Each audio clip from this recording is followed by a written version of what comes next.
Guys, today is a super exciting video. I'm going to be doing something a little bit different. In today's video, I'm going to be making a powerhouse hair oil. And guys, if it's a hair oil and it's for hair growth, you know we got to start with some rosemary. So I'm going to be picking some rosemary today to add to my hair oil. Rosemary is said to be as powerful as minoxidil for regrowing hair and to prevent hair loss. It also helps to prevent premature graying, it reduces dandruff, and it has a whole lot of benefits. Next, we're going to move on to my moringa. You know that's one of the healthiest plants in the world. But guys, did you know it's great for the hair? Moringa also promotes hair growth. It strengthens the hair fibers. I've heard it also helps with the premature graying. And guys, I have my moringa growing right here in my garden. Look at those leaves. Look at those beautiful leaves. I cannot wait to add my moringa. There are a whole lot of additional benefits. I believe it also softens the hair. But guys, let's get in there and start making this. So the first thing I'm going to use, one of the first things I'm going to add is cloves. Here I'm using some organic cloves. It doesn't matter what brand it is. This is just the Great Value brand. I'm going to grind those up. And also for one of my carrier oils, I'm going to be using is grapeseed. And of course, I'm going to be using my extra virgin olive oil. Both these oils are more for like moisturizing and strengthening the hair shaft, sealing in moisture in the hair shaft. And then we have the jojoba oil, which is really good for moisturizing and hydrating the hair. So guys, we have some really good carrier oils here.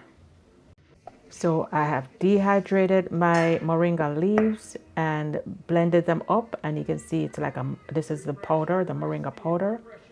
I just keep this. I also use the same powder on my morning shakes. So there's nothing added. And then here are my rosemary leaves, completely dehydrated and separated. I could soak them just like this, but what I'm going to do is I'm going to blend them up just to make sure that, you know, more surface area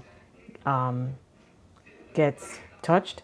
But guys, this smells amazing. Just touching it, oh my goodness, the smell, the aroma of fresh rosemary is like incredible. All right, so I'm gonna take my cloves. I'm gonna show you how I grind it up. I have a coffee grinder. This is what I'm using, and this is how I grind up my cloves, and this is how I grind up my rosemary leaves. For the moringa, I actually used my NutriBullet blender to get it fine like that. But this, I just want to break it down. There are a million different people who do videos on how to do their hair products. Some of them actually don't blend up their cloves. They just put them in whole. But I figure by blending it, it's gonna, you know, absorb more of the good nutrients from the cloves and from the rosemary into the oil. Because guys, that's what we want, right? We want some good potent oil. So I'm blending this up. And then next I'm gonna add this to some that I've already blended up. And then we're gonna move on to the next step. All right, I did the same thing with my rosemary. Now we're gonna blend up the rosemary. No need to wash it out in between, guys. We wanna keep this stuff dry, and remember it's all gonna go into the same oil. So I'm just adding my rosemary and giving it a coarse chop. It's not completely blended out. It's not completely powderized, but it's blended enough. Moving on to the next step. And here's what it looks like. So you can see it's chopped, but not totally blended out. All right, so now we're gonna combine all our products into a clean, sterilized mason jar. Make sure it's clean and make sure it's completely dry, guys, because remember we're making oils. So if you're adding any kind of moisture, your leaves have to be completely dehydrated. The jar has to be completely dry because you don't want to add any moisture to it. So I just added my moringa. Now I'm adding my ground up cloves.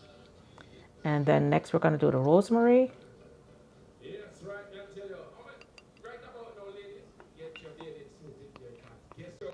Guys, I want to tell you, before you use any of these products or any of these herbs, even though these are all natural herbs and spices, make sure that you're not using anything that you're allergic to. Some people I've heard are sensitive to cloves. I'm not. I've actually used this product on family members. I've been testing it out on friends and family members. No one has had any sensitivity, but you know, only you or your doctor knows your own health. So be sure that you're not sensitive before you're using this. Here I'm adding my rosemary, and guys, you can see I'm being very generous with everything that I'm adding to this mason jar. I believe this mason jar is 3 cups. I believe it's a 3-cup mason jar. So adding tons of my herbs, and then I'm gonna add my olive oil and my olive oil and my grapeseed oil. Pouring in my olive oil, using about 1.5 cups more olive oil, and then now for the grapeseed oil. Oops, just spilled a little bit. And then the jojoba is only 2 ounces, so I'm just going to add the whole jojoba oil. I do have a couple other special oils that I'm going to add, but I'm going to add that after. I don't want to infuse this. I'm going to add it at the end. And this is pure black seed oil, which is another powerhouse. I don't want this to be heated. This is cold pressed black seed oil. I'll put some of the benefits up on the screen. And of course, our good old Jamaican castor oil. I'm going to also add that at the end after everything else is infused. For this, the rest of my rosemary, what I'm going to do is I'm going to add this to a separate jar, and I'm going to infuse it with just olive oil. I'm going to use it for cooking. It's delicious. All right, guys. So now we have all our oils together. We're going to shake this up. You can see, guys, you look at that color. Look how rich that is. All right, we're going to shake this up, and I think I'm going to have to actually stir it, because you can see the moringa is stuck to the bottom. So make sure you take like something that doesn't react, like either a wooden spatula. I'm going to use the bottom of a wooden spatula, or something silicone. You don't want to, I don't use metal on when I'm infusing. So just take a wooden spatula. I'm taking the back of it and just stir the very bottom to make sure you don't have the rosemary stuck to the bottom. You want to make sure everything is well mixed before you start to infuse it. And guys, for the infusion, a lot of YouTubers, and I'm sure it's fine, but it's just the way I do it. But a lot of YouTubers, or the majority of them, they boil this, or they put it in boiling water for like anywhere from 5 to 15 minutes. I prefer not to heat it on a high. Normally when I do my infusions, guys, sometimes I don't even heat it at all. I just leave it in a dark closet for like 6 weeks, and it's completely infused by then. But what I'm gonna do is instead of boiling it, because I don't want to damage anything, I'm gonna use a crock pot on low, and the low is extremely warm. I just want to show you real quick. Everything is completely mixed up now. You can see everything is completely mixed. All right, guys, so I moved it over to the crock pot. The crock pot is on low, as I said. You see the water look a little bit filmy, and that's because there was a little oil on the bottom of the jar, but it's fine. The water is just literally barely warm, guys. You can see I can touch the water and it's just warm. I'm gonna leave it here for maybe anywhere from 8 to 12 hours, just so it can slowly infuse on low. Okay, guys, it's about 3 days later, actually. I had it steeping overnight from, I would say, 8 to 12 hours. It was warm to the touch, but I just wanted to just slowly steep. This is just my way of doing it. Other people have other ways, but you can see how dark and rich this is. So what I'm gonna do now, I'm gonna strain it off, and I'm gonna top up some bottles. And I have these bottles that I'm gonna be using today. These are 3.4 ounces, so perfect for travel size. And it has a little opening on top where you can close it or open it if you want to do direct application to the scalp. I want to show you also what I've done in the past. So this is my personal bottle that I've used in the past. I've taken the same exact oil mix and added organic beeswax and made my own salve to put directly on the scalp. You guys know back in the day when we grease our scalp, it wasn't any fancy liquid thing like this. It was a good old jar of grease. So It's basically, this one is only moringa, cloves, and rosemary that I also did. Same method in olive oil. And then I added beeswax to make it like this texture. This has been going good well for like a couple months, but this is a bigger jar, like a 4-ounce jar. Also, what I've done in the past with the same batch that I use this for, I use this also in a dropper. This is like a 2-ounce dropper that I also have. This is my personal one, and that's why I'm really redoing it now. This is the last of my droppers and the last of my oil. All right, so I'm gonna go ahead and strain this off.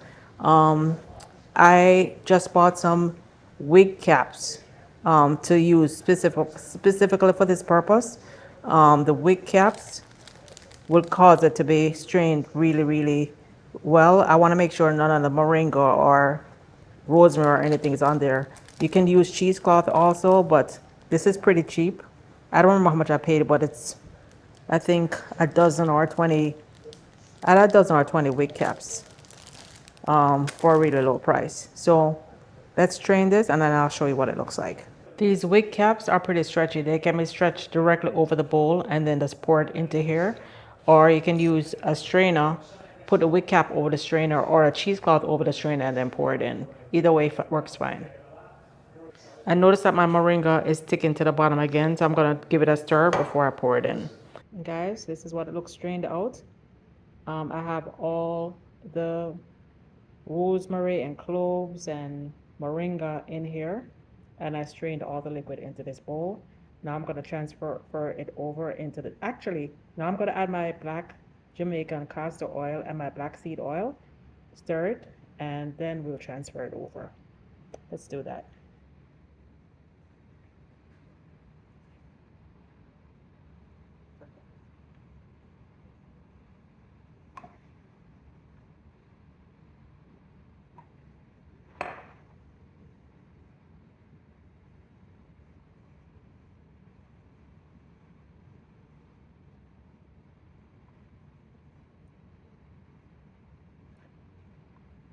All right, so doing 2 tablespoons of each. Gonna give it a good stir. At this point, some people like to slightly warm it again and stir it. I'm just gonna give it a really good stir to make sure it gets spread throughout. Again, I did not wanna heat those oils. That's why I'm adding it after everything is cool. These are cold compressed oils. These are 100% pure oils, and they're very concentrated. So let's go ahead and give this a stir, and then we'll bottle it up.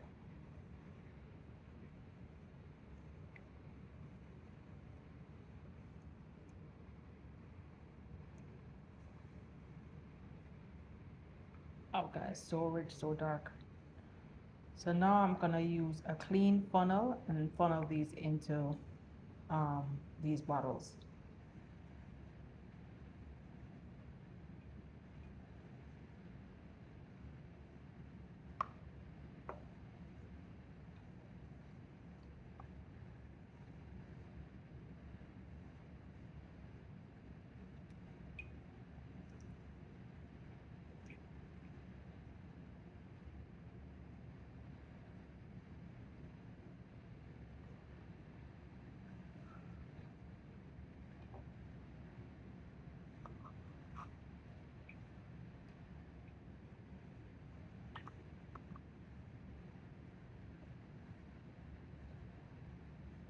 Guys, this stuff is seriously rich.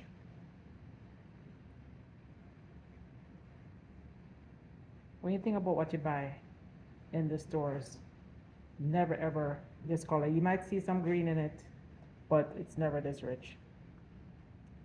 So much better to make your own stuff. So much more potent. So let's see how many we can get.